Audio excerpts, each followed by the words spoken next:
Welcome back to a new series that I will be including each week, Mainstream Mondays. So what Mainstream Mondays is really going to be is a focus on past movies and really what I thought of those movies and really whether or not I liked them, disliked them, or whether or not I would recommend them to people that have never seen them.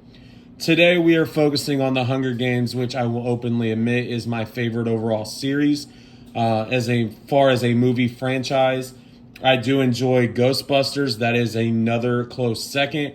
However, The Hunger Games ultimately will take the cake. So here I have, these are from the Regal Awards. These are directly from the latest one, the Songbirds and the Snakes.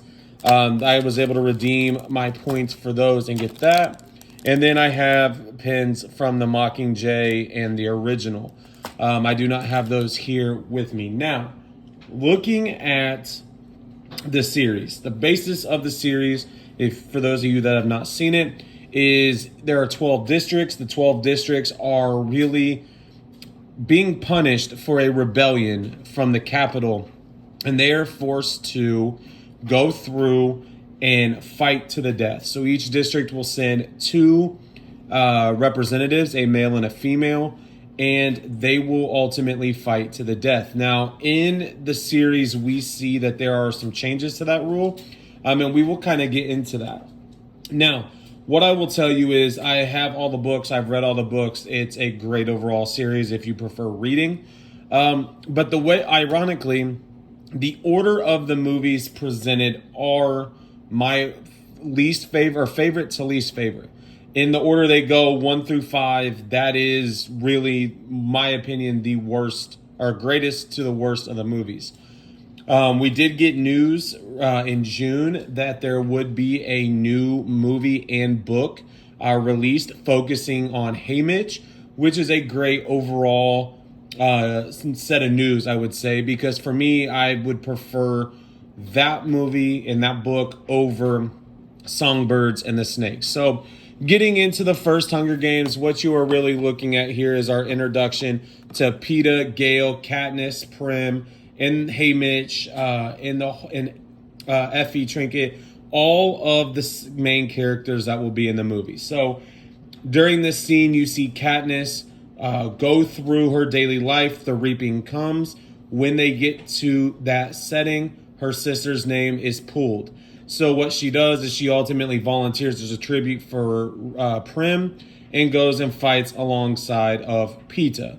Now, when you are looking at the setup of this movie, I think it was done very well.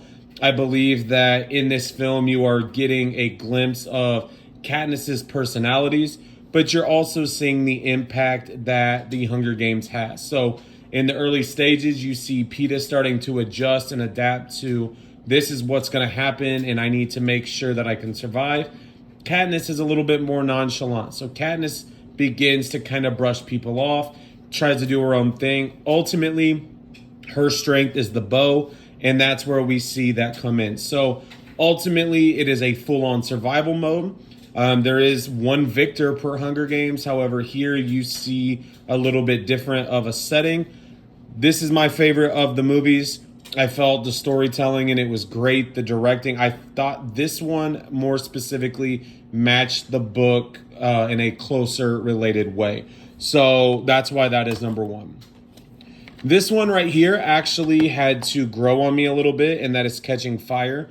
This is a little bit more of a slow-paced movie. So what you see in this movie is after Katniss and Peeta win the Hunger Games, if you've not seen the first one, watch and you will see how they do. If you have not seen it by now, I highly encourage you to see it. So what you see in the second one is Katniss and Peeta have to display their love. Now, in many ways, people, including President Snow, feel that the love is fake.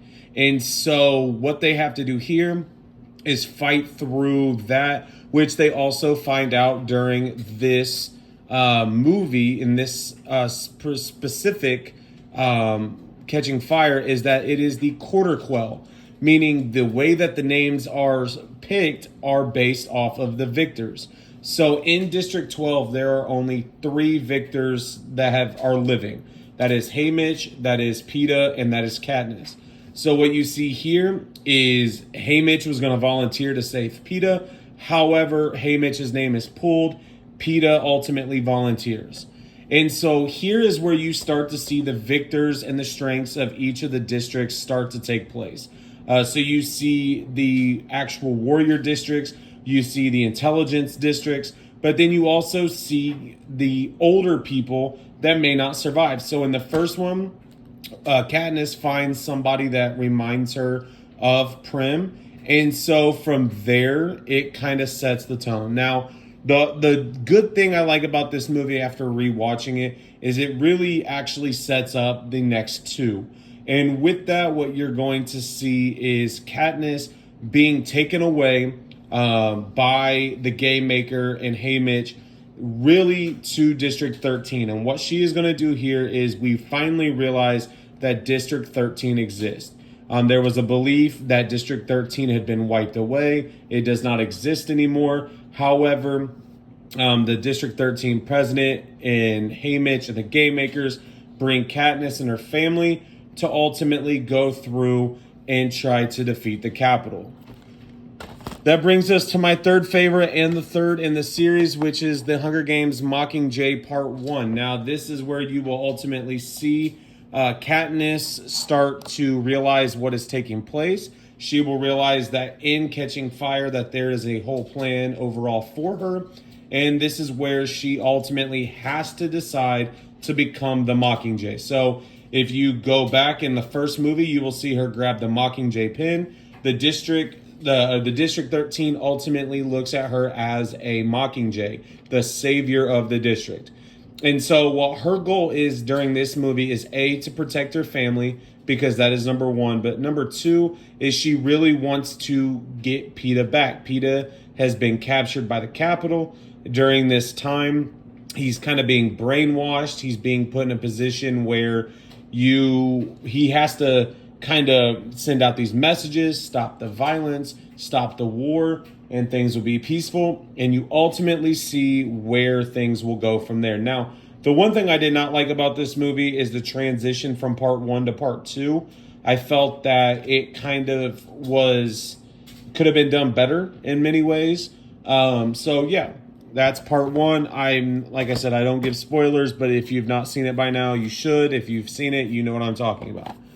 This is where we ultimately come to the fourth movie in the series and my least favorite, or one of my least favorites, the Mockingjay Part 2. In this one, you see Katniss start to take the role as the Mockingjay. So she accepts it. She begins fighting back. She actually is becoming really the spokesperson for the district. So in this movie, you're going to see her go out. She's going to work to recruit people.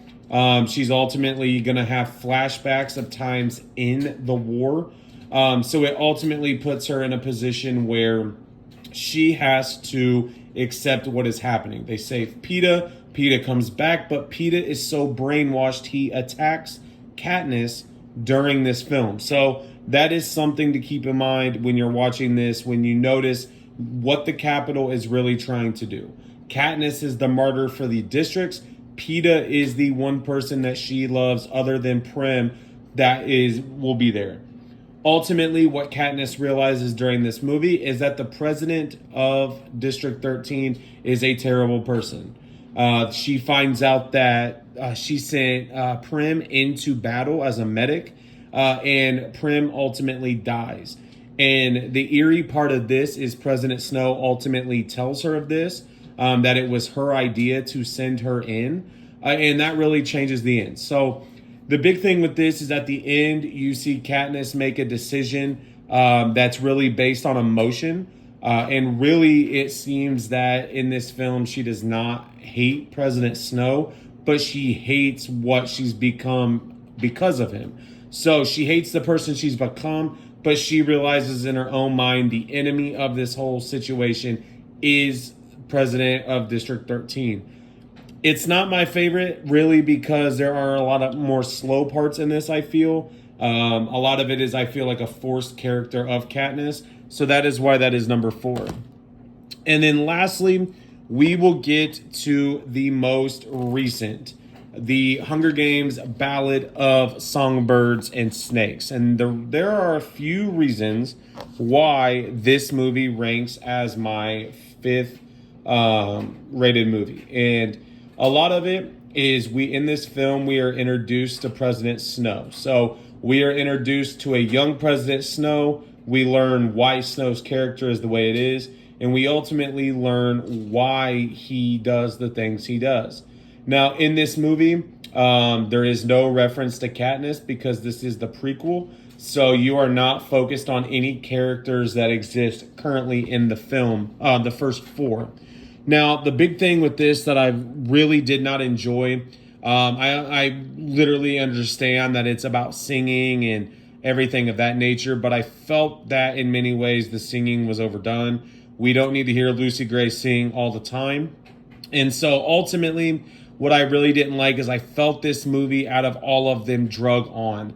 I think it was 2 hours and 30 minutes, but there's a lot more downtime, non-action that kind of just put me in a position where I said, I do not like this movie. Did I watch it multiple times? Absolutely, because I always rewatch movies to see if I like them or didn't like them the first time. However, this one did not change. Ultimately, we see in the games that President Snow helps Lucy Gray and helps her survive. And then you see that he ultimately begins to betray his own friends, somebody he's known forever.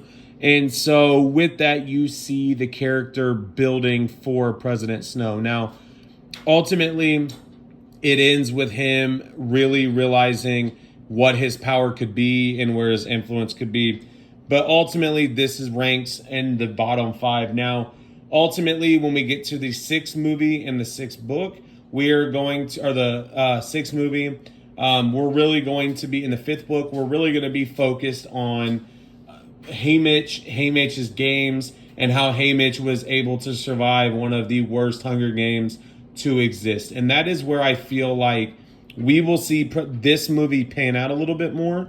And really what it comes into play is if we will see Lucy Gray. So at the end, we don't know necessarily if Lucy Gray is dead or Lucy Gray is alive, but we know President Snow is becoming the person that was a rebel like his dad. And so now we start to see where he comes into play.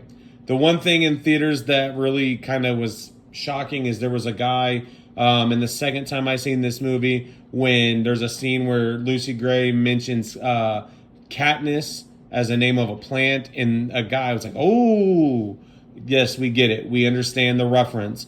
But there is not a large reference between this Hunger Games and the other 4. So out of 5 stars, to me, The Hunger Games is a 5 out of 5. I know I'm biased because it's my favorite series, but to me, it's a movie in a series that I will watch repeatedly. I will buy the new books. I will buy the memorabilia, but it is something that I will continue to enjoy as we go forward. So welcome to Mainstream Monday. Tuesdays, I'm going to do a Television Tuesday where I review old TV series, give my thoughts on those, just to add a little bit more to the channel. As always, thank you so much for watching and have a good day.